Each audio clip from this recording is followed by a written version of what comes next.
Right, so it's taken Keir Starmer just 6 weeks for the gloss to come off and Labour's polling begin to plummet. What else was going to happen when you were promised change and are planning on delivering anything but? The warning signs about Starmer have been there for years, of course. His going back on everything he ever stood for, his leadership of the Labour Party having been defined by pretending to be a socialist to get elected leader and being a Corbynite, whilst instead actually being so authoritarian and right-wing he's ended up making Tony Blair blush. He was the luckiest Labour leader alive as well, though. People so desperate to be rid of the Tories after 14 years, he could do no wrong in their eyes to secure their vote. He was the get the Tories out guy. So many people voted for him specifically for that reason, thinking it must be better. It didn't matter what he said or what he did. He promised change, and people believed a switch from the Tories to Labour would bring that. They might have been similar in some ways previously, but they were always a bit different, right? I'm afraid not in this case, though, not anymore. If you wanted genuine change, that was on offer previously. Sadly, too many believed the establishment media lies about Jeremy Corbyn to buy into that vision. Instead, a guy who was bland and boring and already widely disliked was seen as a safe option for change, when really he was never going to be change at all. Disillusionment has set in more now than during the general election itself. Worst turnout for 100 years as that was. And sadly, everything is now in place to see the far right fill the void Starmer's visionlessness and lack of change has left, exactly as so many of us sadly predicted. Right, so polls. This might just be a snapshot poll of voting intention that is gripping political commentators right now, but given the results are outside of margins for error, it's worth discussing what they say, what that really means, and where as a nation we're likely headed and why that is. This latest poll that has got tongues wagging is from We Think Polling, not one of the better known ones, certainly the one getting most talked about at this moment in time though, with headline figures of Labour on 33%, down 6 points, and Reform UK Limited on 21%, a point ahead of the Tories, and in second place, gaining 5 points, so ostensibly that is easily read, easily interpreted as Labour losing points and Reform UK Limited gaining them. But is it just a case of Labour defecting to Reform? Labour voters going to Reform UK and Farage's outfit? Surely that's a bit of a stretch. Well, polling, of course, doesn't necessarily mean lots of people defecting from supporting one party for another. It could just mean abandonment of support for a given party that ends up directly benefiting another. In other words, we can view this as more likely to mean apathy is growing more than support for Nigel Farage's limited company that masquerades as a political party is. In case you wondered why I was adding the limited bit on to Reform UK before. Because it isn't a party, you see, if you weren't aware already. It's a business. And Farage is a majority shareholder. So what he says is what goes.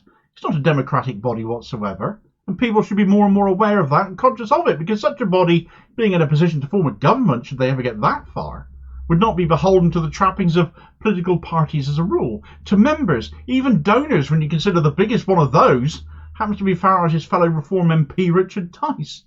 In fact, on that point of apathy, if apathy had been a party, it would be in government, given the results of the general election. People registered to vote, but not bothering, would have led to apathy winning 611 of the 650 seats up for grabs in this country. And that is a situation, as bad as that is, that could actually now be worsening.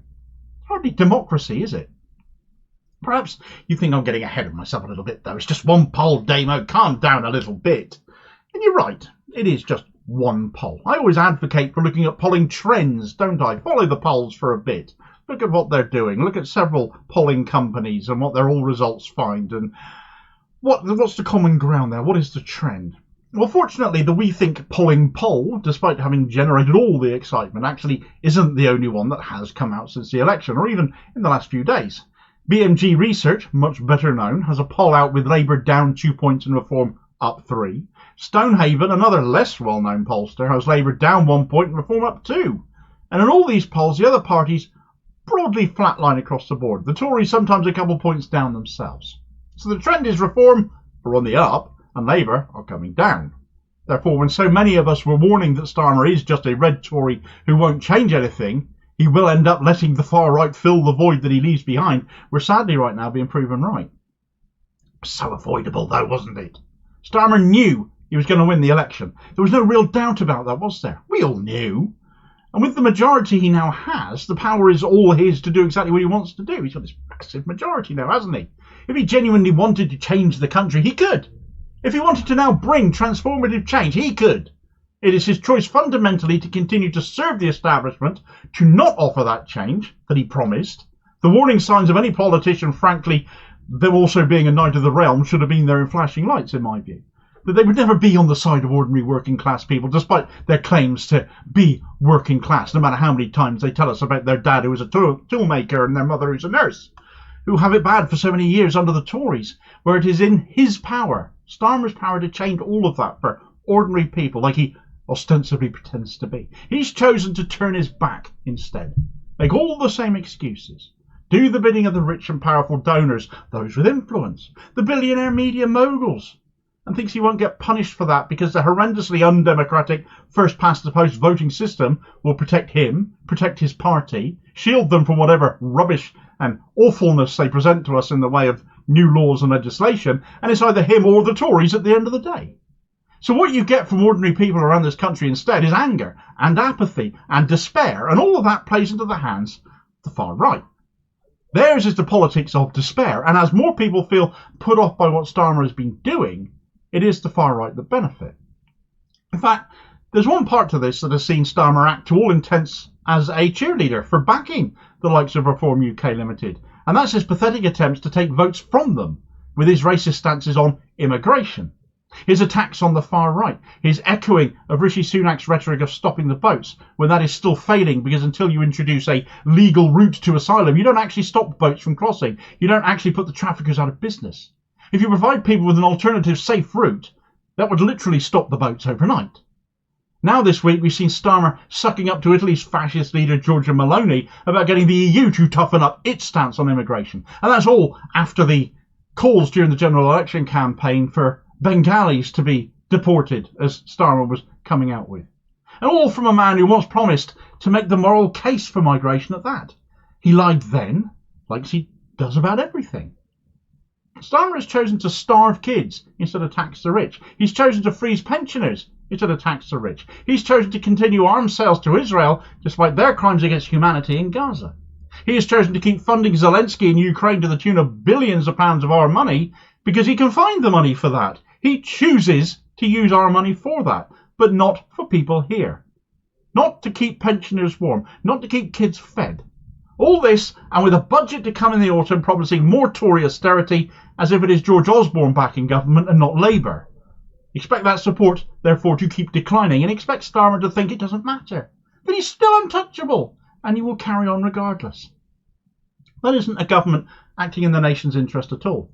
And as more people become more aware, thanks in no small part to alternative media and social media, expect those clampdowns on alternative media and social media to come in a bid to blind and deafen us all again to what is really happening. Why does this play into the far right necessarily, though, Damo? Where are the left, you might be thinking? Why aren't they speaking out? Well, they are, and they will. You'll have to go looking for it, though, because no mainstream media is going to platform those views. Those calls for a wealth tax that the Green Party come out with to pay for all these shortfalls we have in our everyday lives and services we all rely on will not be platformed. Certainly the hard right aren't making those calls either, but their condemnation, their frothing red-faced fury at Labour, well, that still plays well to the audience. That's good for ratings. And unlike the left, they definitely do have an audience to play to, because they've made sure of that. You have Talk TV, Rupert Murdoch TV, as it is. Pretty much employs all manner of Reform UK Limited people, not least Richard Tice himself, alongside his Mrs. Isabel Oakeshott. GB News has Lee Anderson on, the Neanderthal, and of course Nigel Farage himself. And he's also on Talk Radio, also owned by Murdoch. All the same sort of setup and affair, and also right-wing, just the same as Talk TV will be. They'll have Farage on all the time. And the mainstream channels do it too. The BBC is regularly panned for how often Reform representatives show up. And that's not even getting on to the litany of right-wing papers that do likewise as well. We have the politics of the far right shoved in our faces on a daily basis more now than ever at any time since our fathers and grandfathers fought to send them packing nearly 80 years ago. Right now, though, they're acting as our friends, aren't they? They are condemning what Labour are doing, copying the Tories and their economic agenda, attacking the cuts to the winter fuel allowance in the Daily Express, because that is one paper that will obviously publish their narratives day after day. It's so easy to forget that Brexit was driven by these same people, and the economic damage that has done. 2 million fewer jobs now in the UK as a result. £140 billion wiped off the value of the UK's economy.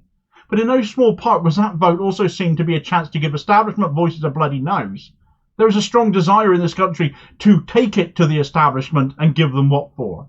And no matter how much damage and how awful the beliefs of Nigel Farage are, he still manages to position himself as being anti-establishment, but nothing could be further from the truth. The son of a stockbroker who went to private school and became a commodities broker himself, and was so far right by the time he formed UKIP, he asked Enoch Powell for an endorsement for his party, of all people. Powell refused, as it happens. The pint-drinking man of the people shtick works, but it is a complete sham, as is any claim that Reform UK Limited are some kind of people's army, unless the people concerned are little more than modern-day black shirts.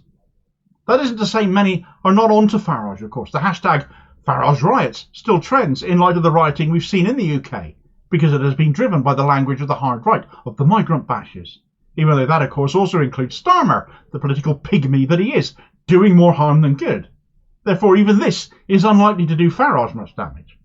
And if you still don't think it is the far right getting excited and smelling opportunity over this poll, or these polls, I should say, and the trend they highlight, just look at who is laying into Labour over that We Think polling poll on social media. The likes of Israel fanboy Tommy Ten Names, Sargon of Akkad, Lawrence Fox, all wetting themselves over it.